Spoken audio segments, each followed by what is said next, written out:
He said he and a friend of his went to Meredith's house that night. They had met a few days earlier in a club, and they went to her house, but it was not planned. When she saw them, she was a little surprised by their presence, but invited them into the house. They all made themselves comfortable in a room, and they immediately started to caress and touch her, but she was completely against this.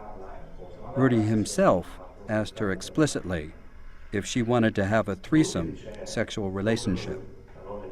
The girl was very frightened.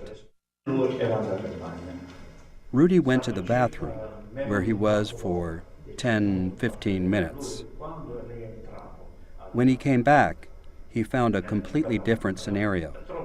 He found the girl with her back on the ground and this guy who was holding her by the arms. He was on his knees with his legs wide on top of the girl and was masturbating, while his friend kept holding her with her back to the ground. Then Rudy took the position of his friend. He told me then he held her as she was on her knees, holding her by the arms and with a knee on her back.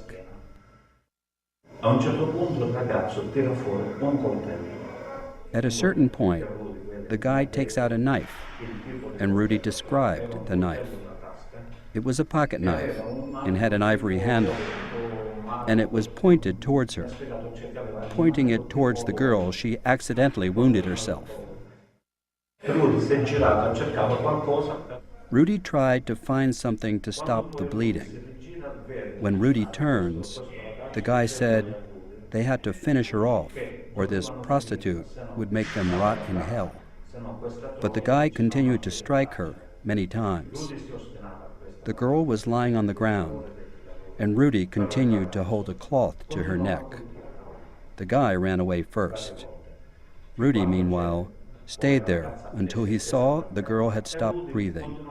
Then he too took off.